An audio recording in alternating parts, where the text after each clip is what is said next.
Hi there, Russ here from the Success Crew at Zeppelin. In this video we're going to show you how you can highlight all the components that exist on a screen that also exist in your style guide. Now in a previous video I showed you how to connect your style guide components to storybook stories, and that plays an important part in this as well. Now I'm working on a screen design for a website and I've already got my style guide set up. You'll notice in the bottom left hand corner we have this new menu option which enables you to hide components or show all of the components on your screen. Right now we have the option selected to hide components, but you can see that we can show all components that exist on this screen, all those that are connected to code in your storybook integration, and any that are not connected to code.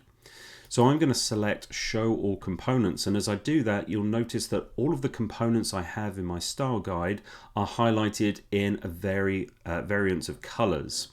Now to understand what these colors mean, I'm going to go over here to the right hand side where we have our reusable components. I'm going to select this information button where you'll see that the blue highlights show that these are components that are not connected to code.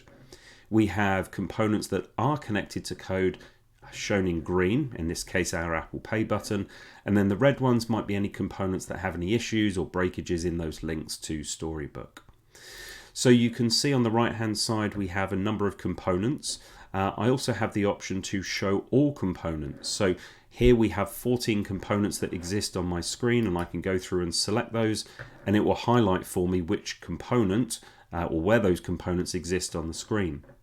Now in the tag that appears just at the top of the component, we've now got a link icon such that when you select that, we have all of the information that comes through from your storybook story and any other properties or information that you have in your style guide as it pertains to this component. So you can see here we have our Apple Pay button with the ability to zoom in and zoom out. We have the link to where that exists in Storybook, so you can open that up. You have the ability to manage the Storybook link if you need to change that or edit that in some way, especially if it's broken. And then you have other information about the component, including live code snippets that are being pulled straight through from Storybook. So we have the ability now to see all of the reusable components, and if there are components which are not highlighted, we know that they perhaps need to be added to the style guide. But likewise, we can also tell which components need to be connected to our storybook stories. And so using this menu option at the bottom here, that is how you can show all components that exist in your style guide whilst looking at the screen.